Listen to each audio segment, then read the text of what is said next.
Spirits of the board, tell us who has the baddest motherfucking channel on all of YouTube.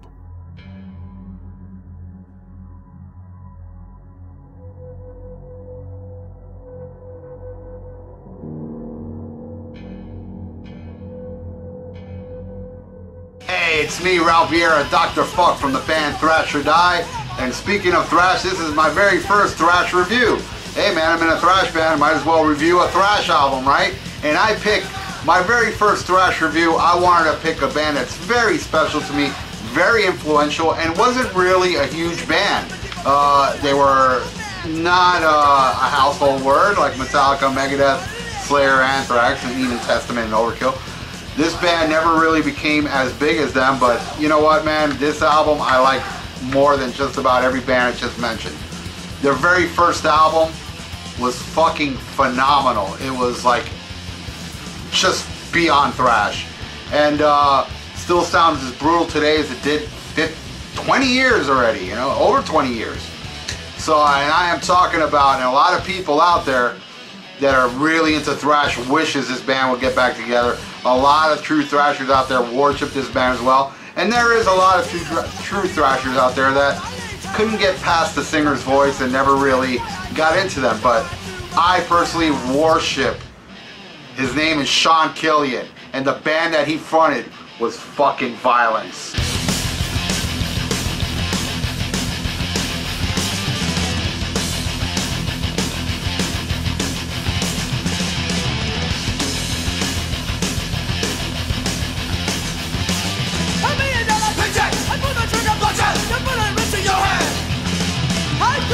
Violence, Eternal Nightmare, a thrash classic, man.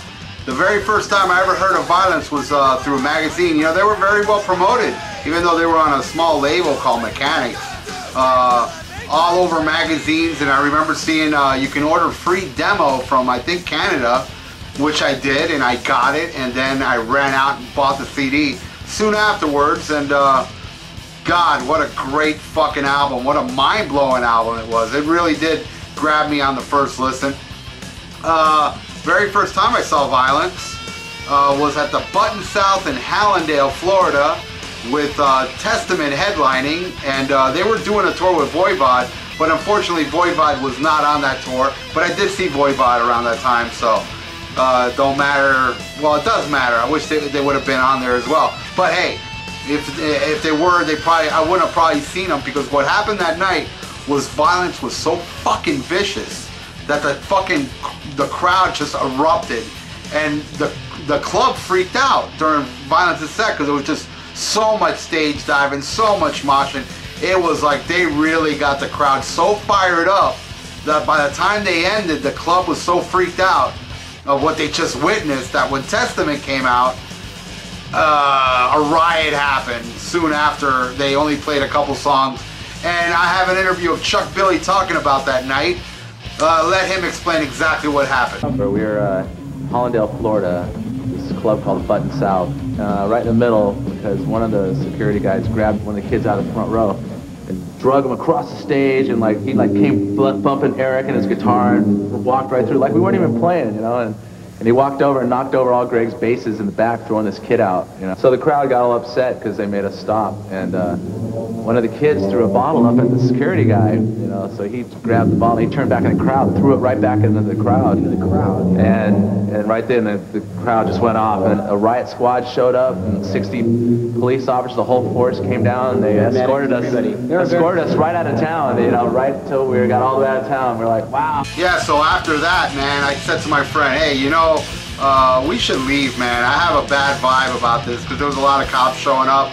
So we all jumped, me and my friend, we jumped in our car, and while we were heading up the ramp to I-95 to go home, we noticed, like, oh man, a cavalry of like paddy wagons just hauling ass to the Button South. And as I understand, like from my friends that were still there, most of the people that night got arrested. It was fucking crazy, because it just was out of control. Because by the time we were leaving, they were breaking shit, throwing shit. I remember tables and chairs flying. Fucking Violence, man. What a great, that band just got everybody so worked up that when Testament came on, the adrenaline was still going. So that was a good sign, man. A good first show, even though it ended disastrous.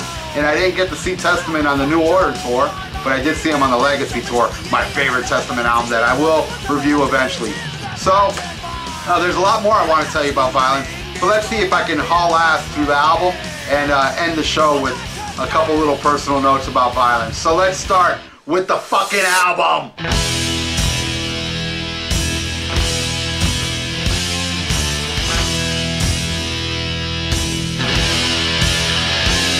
The title track, Eternal Nightmare, fucking riffs. Yeah, that's the thing I love about this band. It's the fucking riffs are just so... Ugh. And the lyrics are fucking awesome. It's about a nightmare. You go to sleep, you have a nightmare for eternity. With sick fucking lyrics like being thrown down a fucking hole in a straitjacket. And Sean Killing's lyrics are just demented. Just like his vocals. I mean... The guy wrote, like, you know, when he joined the band, they had another singer, and he said, man, these lyrics suck. So he rewrote a lot of shit, and thank God he did, man, because this guy is like a thrash lyric genius, and he's very, very influential, even though I'm not a pimple on his ass when it comes to the sickness this guy came up with. To me, he's as sick as Tom Araya from Show No Mercy to Rain and Blood. He's just as sick. Crazy fucking lyrics. Gotta love this shit. Title track, love this track. Next track. Otis, plug it in.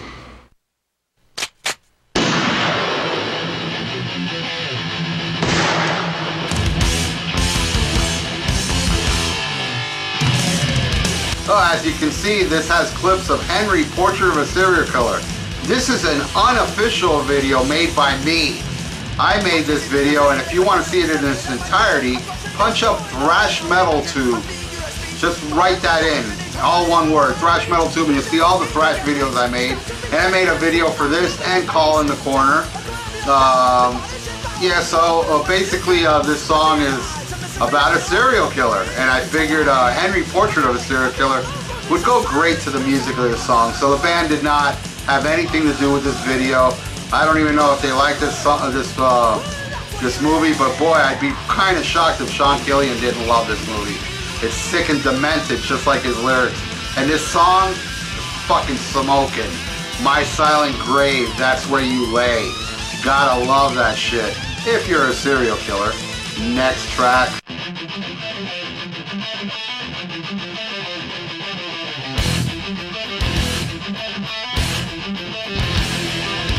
Phobophobia, the relentless thrash continues with demented lyrics of madness. Yes, like you're just fucking insane with paranoia and phobias, and I love this fucking track, man. I'm kind of like, I gotta really like plow through this, so I don't want to dwell on each track. All I can say is this song fucking rules. I love Phobophobia. Let's get into the next one.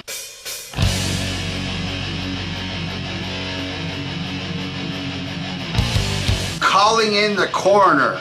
This is my favorite track off the fucking album. That riff, that opening riff is just so fucking vicious. It just makes me want to fucking pound my head into a brick wall until it's a fucking nub. Sean is singing like he's the coroner, and you know he's gonna like. This song kind of talks about like some kid that dies in a car crash, like distorted features as he picks him off the road. Took 10 hours for him to sew together, perfectly stitched, and he puts him in a suit with glass eyes, and you know, for when his mother comes to the funeral, he doesn't look that fucked up. So he's kind of bragging, saying, "Hey, I'm a kick-ass coroner. You know, if you die, I'll fix you up so good that you know your mother won't see you as you really fucking look like." Calling the Corner. And again, you see this footage here, you can see it in its entirety on Thrash Metal Tube. Just type that all in, Thrash Metal Tube. Did I plug my Thrash Metal Tube enough? Anyway, so Calling the Corner, my favorite track off the album. Next track.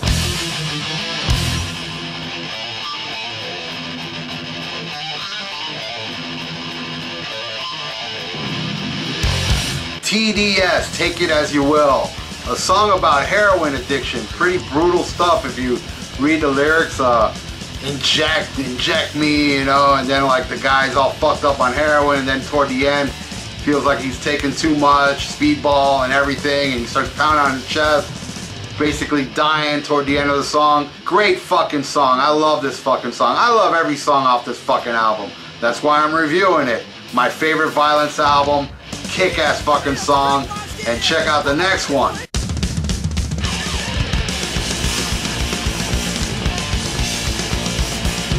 Bodies on Bodies. I think this song's about the Holocaust. Pretty sure it is. Lyrics are pretty fucking brutal. Just as brutal as Angel of Death, in my opinion, man. Very sick, twisted, demented lyrics of bodies on top of bodies, dead bodies and all that. But when I listen to this song, I think more about mosh pits. Like, I was one of the people causing all the mayhem there at that Testament show I was talking about earlier. I was in that pit and I staged over a couple times. That's what I think about when I think of Bodies on Bodies. It's a perfect fucking song to fucking slam against bodies to, man. I love this song. One of my favorites off the album. What more can I say about it? It's a fucking thrash classic just like the rest of this fucking album. I love Bodies on Bodies. One of the best songs on the album. Now let's go to the last track.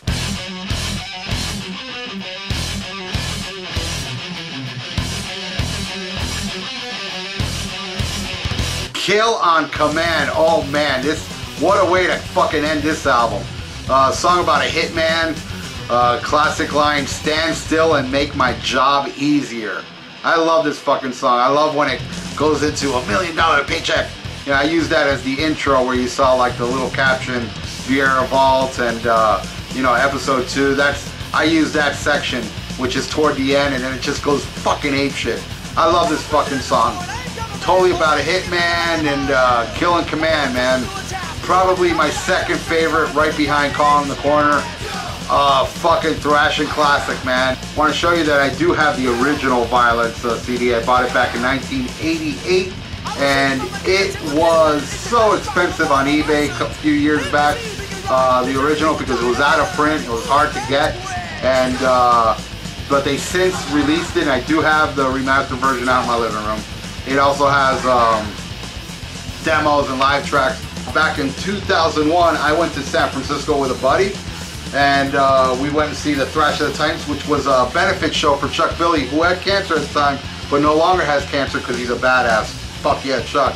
And check out the lineup, man. Every band that night was fucking amazing, but I gotta tell you, man, Violence stole the fucking show. It was the reunion, the first time they played a show in many years. They got back together for this, and to me, they wiped the floor with every band, and every band was fucking awesome that day.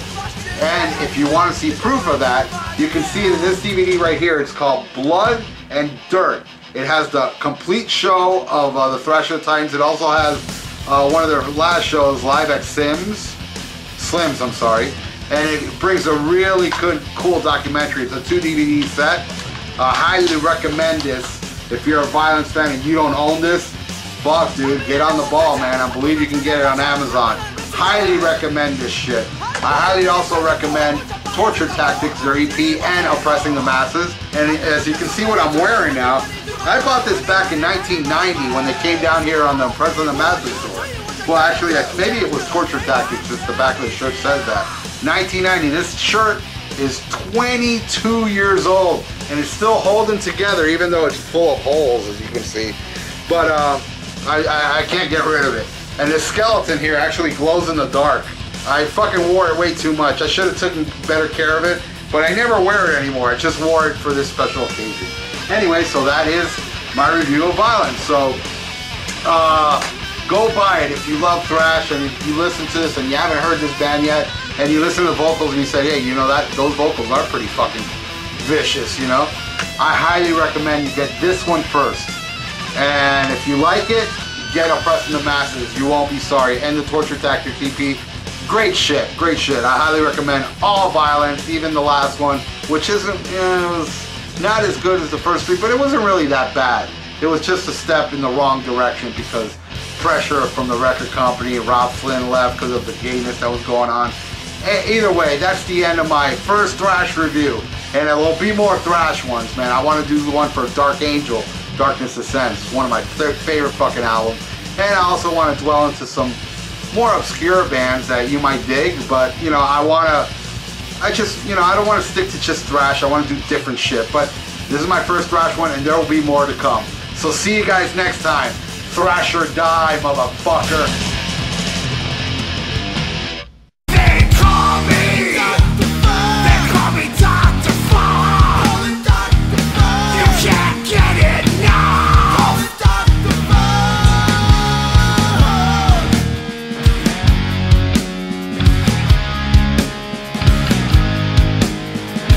Secretly cruel, I'm a hooligan. I'm almost human and I drink cold. This video was brought to you by Miami Metal Merchant. For your metal needs and competitive prices, visit MiamiMetalMerchant.com. Tell them Dr. Fuck sent you. Hey, I'm Dr. Fuck. And I'm the Ayatollah of Alcohola. And we are from the Rock and Metal Combat Podcast.